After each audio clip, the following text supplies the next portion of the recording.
Hi, this is Andy Gardner, one of the instructors at Highlander, and we're going to take a look now at the zoom tool now to kind of navigate within a document and zoom in and out on areas of the page. When you're working on a document like this, you may, for various reasons, want to zoom in and have a slightly closer look at something. It may be something as simple as just making sure that the page is aligned, and you can do that with this zoom tool on the left here, as you just saw me do there. It's a little magnifying glass symbol, and I can click and I can drag a rectangle type shape onto the page and have a closer look at it. And for example, if I wanted to now align this to the margin specifically, I can see and do that much easier because I've zoomed into quite a bit of detail.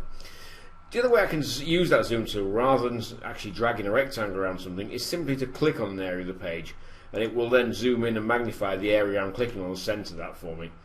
If I want to zoom back out, I can hold the Alt key, and you can see the little magnifier then turns into a negative rather than a plus in the symbol in the middle of it. And when I click on the page, then it's letting me zoom back out. Now, imagine that I've actually done that. I've zoomed in, I've zoomed out, and I now simply want to jump that page to fit back within the window. So I'd like to just see the whole document again. You can imagine clicking with the Alt key down again and again. It's going to be quite a laborious process to jump back out to fit to the page. A nice easy way to do that is double click on the white hand over here on the left, and when you do that, it automatically resizes the document so it fits within the window there. The other option you have is to double click on the magnifying glass itself, and that will actually resize to 100% zoom. Now, depending on the size of your document and the resolution of your screen, etc., they may be very similar, or there may be quite a big difference between those two.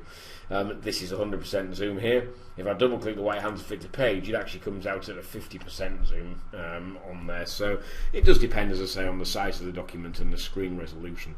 But the zoom tool can be a very, very useful way of going into a document. I'm using it on an image example there, and zooming in on an area of the document to see kind of detail and edit things.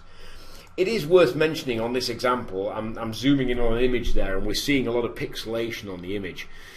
It is worth mentioning that InDesign isn't showing me the full resolution of the image there. InDesign by default will show you in typical mode a kind of a low resolution preview of the image. So you're not actually seeing the full quality of the image, so don't be put off by that. Really what you need to be doing for those images is checking the resolution of them in the links panel, in particular if you're going out to print. But we'll go through that in a different video later on.